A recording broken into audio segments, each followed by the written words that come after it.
Chers amis, aujourd'hui c'est la Saint-Joseph. Avant toute chose, je voudrais qu'on fasse une prière à Saint-Joseph. Je vous la mets tout de suite avant la parole.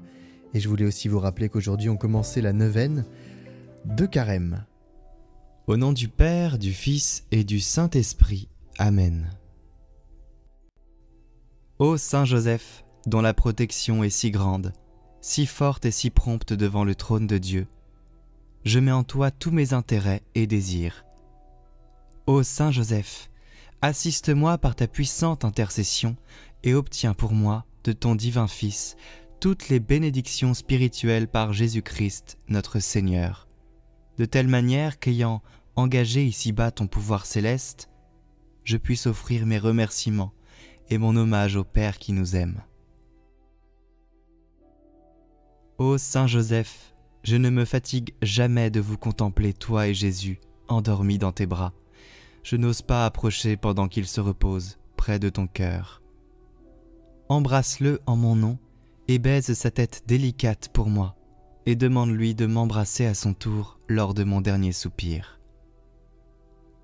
Saint Joseph, patron des âmes du purgatoire, prie pour moi. Nous t'honorons, glorieux Saint Joseph, notre soutien quotidien dans le labeur. Tu as veillé sur Jésus comme un père, oh veille sur nous et conduis-nous à lui. Lecture du deuxième livre de Samuel. Cette nuit-là, la parole du Seigneur fut adressée au prophète Nathan. Va dire à mon serviteur David, ainsi parle le Seigneur.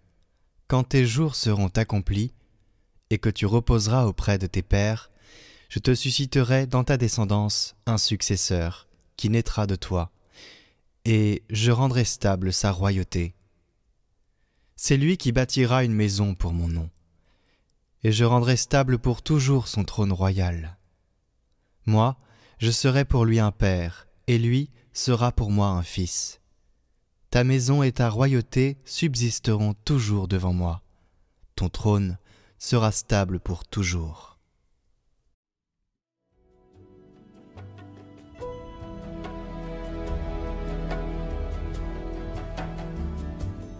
Sa dynastie sans fin subsistera. L'amour du Seigneur, sans fin je le chante. Ta fidélité, je l'annonce d'âge en âge. Je le dis, c'est un amour bâti pour toujours. Ta fidélité est plus stable que les cieux. Avec mon élu, j'ai fait une alliance. J'ai juré à David, mon serviteur, j'établirai ta dynastie pour toujours. Je te baptise un trône pour la suite des âges. Il me dira, tu es mon Père, mon Dieu, mon roc et mon salut. Sans fin je lui garderai mon amour. Mon alliance avec lui sera fidèle.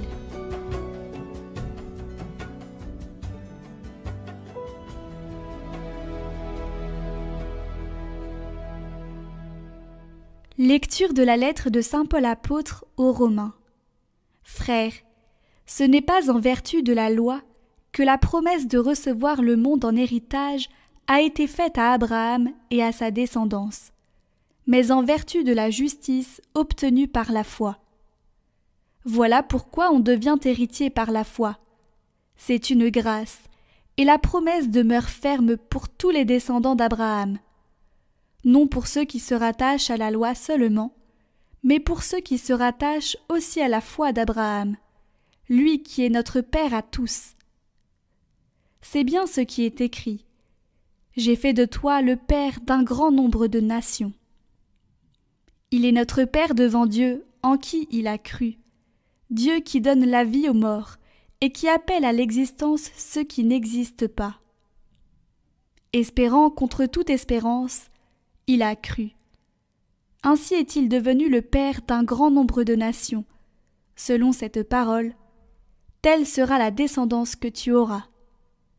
Et voilà pourquoi il lui fut accordé d'être juste.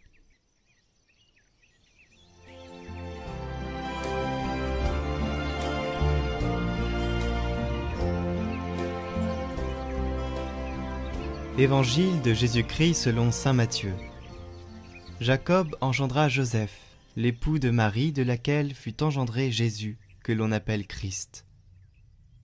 Or, voici comment fut engendré Jésus-Christ. Marie, sa mère, avait été accordée en mariage à Joseph. Avant qu'ils aient habité ensemble, elle fut enceinte par l'action de l'Esprit Saint. Joseph, son époux, qui était un homme juste et ne voulait pas la dénoncer publiquement, décida de la renvoyer en secret. Comme il avait formé ce projet, voici que l'ange du Seigneur lui apparut en songe et lui dit : « Joseph, fils de David, ne crains pas de prendre chez toi Marie ton épouse, puisque l'enfant qui est engendré en elle vient de l'Esprit Saint. Elle enfantera un fils, et tu lui donneras le nom de Jésus, c'est-à-dire le Seigneur sauve. Car c'est lui qui sauvera son peuple de ses péchés. » Quand Joseph se réveilla, il fit ce que l'ange du Seigneur lui avait prescrit.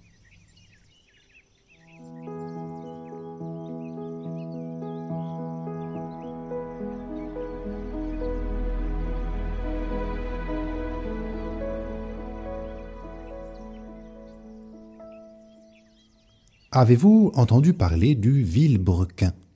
Cet élément mécanique fondamental caché dans les profondeurs du moteur de votre voiture. Le vilebrequin transforme le mouvement linéaire des pistons en un mouvement rotatif, ce qui permet à votre voiture d'avancer. Vous n'avez jamais vu cette pièce, personne ne la voit, elle est enfermée dans le bloc moteur, elle est inaccessible au regard. Sans elle, votre voiture serait comme une épave, elle ne bougerait jamais. Saint Joseph a quelque chose du vilebrequin. Il est le vilebrequin du plan de Dieu. Silencieux, caché, invisible, mais absolument essentiel à la transmission du mouvement divin dans notre monde. Dieu a confié à Joseph une mission que lui-même n'aurait pas pu accomplir. On se trompe sur la puissance de Dieu quand on veut qu'il puisse faire absolument toute chose. Par exemple, c'est l'exemple classique, est-ce que Dieu peut créer une pierre si lourde qu'il ne puisse pas lui-même soulever ? Est-ce que Dieu peut faire un cercle qui soit carré ? Est-ce que Dieu peut créer un Dieu plus grand que Dieu ? Toutes ces choses-là reposent sur des impossibilités. Or, ce que Dieu demande à Joseph, c'est d'éduquer humainement Jésus, lui apprendre les choses qu'un père apprend à son enfant. Et Dieu n'aurait pas pu transmettre à quelqu'un d'autre la connaissance de la nature humaine, puisqu'il ne l'a pas. Le Père n'est pas incarné. Il faut donc que le Verbe incarné ait un Père qui lui apprenne sa nature humaine. Voilà la mission. Donner non seulement une éducation, mais apprendre à développer la nature humaine que Jésus a reçue. Marcher à quatre pattes, se lever, gambader, courir, faire du sport, pêcher, dans le sens pêcher du poisson. Tout cela, donc, c'est la mission de Joseph. En un mot, apprendre la nature humaine au Verbe incarné. Que savons-nous vraiment des qualités de Saint Joseph ? Presque rien. L'Évangile est d'une grande sobriété à son sujet. Ce que nous savons avec certitude se résume à cette simple phrase : « Il fit ce que l'ange du Seigneur lui avait prescrit ». Cette obéissance discrète, cette fidélité silencieuse a permis au projet de Dieu de se réaliser. Par ce simple oui de Joseph, la face du monde a changé. Il y a tant d'autres outils invisibles mais essentiels dans votre vie.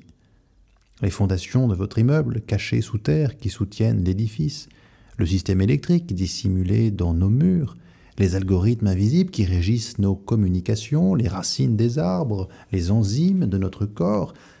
Nous sommes tous appelés à l'être un de ces systèmes, de ces outils, de ces instruments dans le plan de Dieu. Notre mission ne sera peut-être pas spectaculaire. Après tout, ce que Dieu demande à Saint Joseph, c'est d'élever un enfant. Alors, je n'en ai pas d'expérience personnelle, mais il y a quand même plusieurs personnes qui parviennent à faire cette mission. Dans le cas de Joseph, cette tâche est entièrement accomplie pour Dieu, en obéissance à sa volonté. Voilà ce que le Seigneur nous demande, choisir de réaliser les choses complexes comme les choses simples en obéissance à Dieu, selon ce que le Seigneur nous aura prescrit. Demandons aujourd'hui à Saint Joseph de nous aider à discerner ce que le Seigneur nous prescrit aujourd'hui et d'avoir le courage de l'accomplir même dans le silence et l'humilité. Car c'est souvent dans ces petites fidélités quotidiennes que se réalise le royaume de Dieu.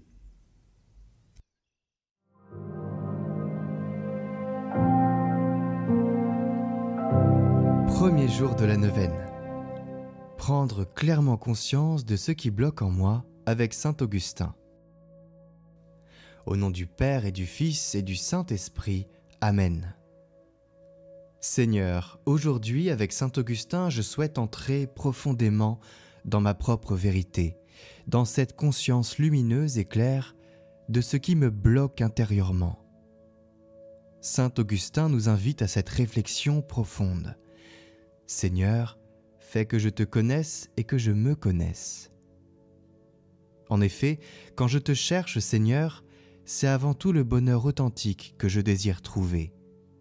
Car si mon corps puise sa vie de mon âme puise la sienne en toi. Il existe une joie que seuls ceux qui te servent avec fidélité connaissent vraiment.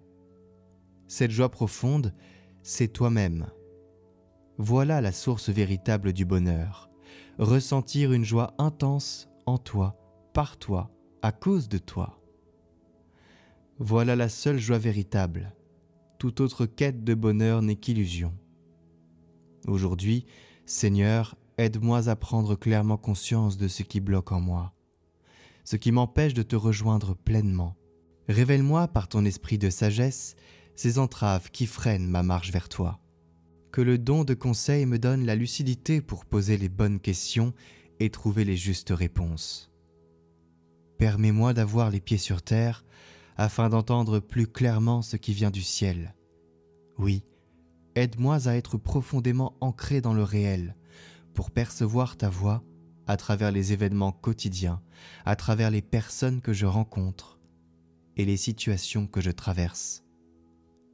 Libère-moi, Seigneur, de mes a priori, de mes résistances et de mes propres volontés pour m'ouvrir à la tienne, qui se manifeste souvent dans les cœurs les plus humbles. Aide-moi à écouter attentivement comme Marie, à méditer dans mon cœur tout ce qui m'arrive et à comprendre ainsi ce que tu désires pour moi. Que ce chemin de discernement m'ouvre pleinement à ta grâce et me permette de porter des fruits abondants dans ma vie. Amen. Notre Père qui es aux cieux, que ton nom soit sanctifié, que ton règne vienne, que ta volonté soit faite sur la terre comme au ciel. Donne-nous aujourd'hui notre pain de ce jour. Pardonne-nous nos offenses, comme nous pardonnons aussi à ceux qui nous ont offensés. Et ne nous laisse pas entrer en tentation, mais délivre-nous du mal. Amen. Je vous salue Marie, pleine de grâce, le Seigneur est avec vous. Vous êtes bénie entre toutes les femmes, et Jésus, le fruit de vos entrailles, est béni. Sainte Marie, Mère de Dieu, priez pour nous, pauvres pécheurs, maintenant et à l'heure de notre mort. Amen. Saint Augustin, priez pour nous. Gloire au Père et au Fils et au Saint-Esprit, comme il était au commencement, maintenant et pour les siècles des siècles. Amen. Aujourd'hui, je peux prendre 10 minutes pour écrire honnêtement dans un carnet les difficultés que j'ai. Je les confie ainsi au Seigneur.